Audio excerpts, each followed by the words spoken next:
ಕಾಡು ಜನಕ್ಕೆ ಇದ್ರೆ ಗೊತ್ತಿಲ್ಲ ಜಮ್ ನೀರು ಹೇಗೆ ಕುಡಿಬೇಕು ಅನ್ನೋದು.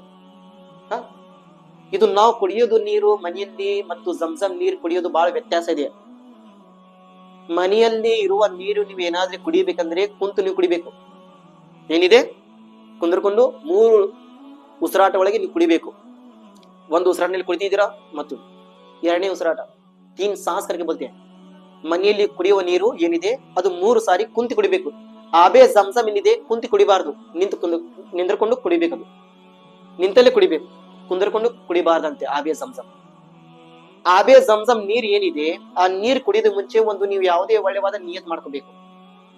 ನೀವು ಯಾವ್ದು ನಿಯತ್ ಮಾಡಿ ಕುಡಿತೀರಾ ಆ ನಿಯತ್ತಿನ ಪ್ರಕಾರ ಆಬೆ ಜಮ್ ಸತ್ಕಿನಿಂದ ನಿಮ್ಮ ನಿಯತ್ತಿನ ಪ್ರಕಾರ ನಿಮ್ಮ ಆ ದುವಾವನ್ನು ಕಬೂಲ್ ಆಗ್ತೈತೆ ಅಂತೆ. ಈಗ ನೀವು ಅನಾರೋಗ್ಯ ಆಗಿದ್ದೀರಾ, ನಿಮ್ಮ ಒಳಗೆ ಹೊಟ್ಟೆನೂ ಜಾಸ್ತಿ ಏನಾದ್ರೂ ಇದೆ, ಏನಾದ್ರೆ ಜ್ವರ ಜಾಸ್ತಿ ಇದೆ, ಹಾಗೇನಾದ್ರೂ ದೊಡ್ಡವಾದ ರೋಗ ಇದೆ, ಅಲ್ಲನ್ ಕಡೆ ಆ ಆಬೆ ಜಮ್ ನೀರ್ ಕುಡಿದ ಮುಂಚೆ ನಾವು ದುವಾ ಕೇಳ್ಕೋಬೇಕು. ಅಯ್ಯಲ್ಲ ಈ ನೀರಿನಿಂದ ಎಲ್ಲ ನನ್ನ ಹೊಟ್ಟೆಲಿರುವ ಎಲ್ಲ ನೋವನ್ನು ದೂರವನ್ನು ಮಾಡು ಯಾ ಅಲ್ಲಾ.